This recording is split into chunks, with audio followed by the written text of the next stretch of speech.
வணக்கம். இன்னைக்கு நம்ம பார்க்க போகிற சமையல் என்னன்னு பார்த்தீங்கன்னா, ஒரு வெங்காயம் பூண்டு தேங்காய் இல்லாத ஒரு சூப்பரான தக்காளி சட்னி எப்படி செய்யலாங்கிறத பார்க்கலாம். ஒரு பேன் எடுத்துக்கலாம். பேன் சூடானதும் அதில் ஒரு 3 டீஸ்பூன் அளவுக்கு எண்ணெய் விட்டுக்கலாம். எண்ணெய் சூடானதும் 1 டேபிள் ஸ்பூன் கடலைப்பருப்பு, 1 டேபிள் ஸ்பூன் உளுந்தம்பருப்பு சேர்த்துக்கலாம். அதோட 1/4 டீஸ்பூன் போல் சீரகம். இது எல்லாமே நல்லா பொரிஞ்சு வரட்டும். இப்போ இதில் காரத்துக்கு தேவையான அளவு வரமிளகாய் சேர்த்துக்கலாம். நான் வந்து 10 வரமிளகாய் சேர்த்துக்கேன். இது வந்து ரொம்ப குட்டி குட்டியாக இருக்கிறதுனால நான் வந்து ஒரு 10 எடுத்துருக்கேன். உங்களோட காரத்துக்கு தகுந்த மாதிரி நீங்கள் சேர்த்துக்கலாம். இது கூடவே ஒரு கொத்து கருவேப்பிலையை சேர்த்துக்கலாம்.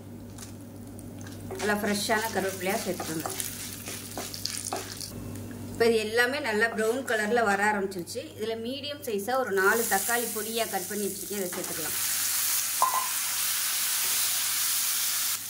இப்போ இந்த தக்காளி தேவையான உப்பு சேர்த்துக்கலாம். இப்போ பாருங்கள், தக்காளி நல்லா வதங்கிடுச்சு. இப்போ கேஸ் அமர்த்திட்டு ஆற விட்டுட்டு நல்லா அரைச்சிட்டு பார்க்கலாம். இப்போ சட்னி நல்லா நைஸாக அரைச்சாச்சு. ஒரு கிண்ணத்தில் சேர்த்துக்கலாம்.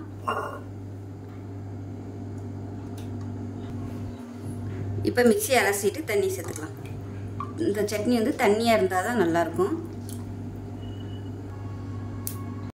எப்பயும் போல் கடுகு, உளுந்து, பெருங்காயம், கருவேப்பிலை போட்டு தாளித்து கொட்டினோம்னா அருமையான சட்னி ரெடி ஆகிடுச்சு. இட்லி, தோசை, ஊத்தப்பம் எல்லாத்துக்குமே சூப்பராக இருக்கும். இந்த சிம்பிளான சட்னி செஞ்சு பாருங்கள்.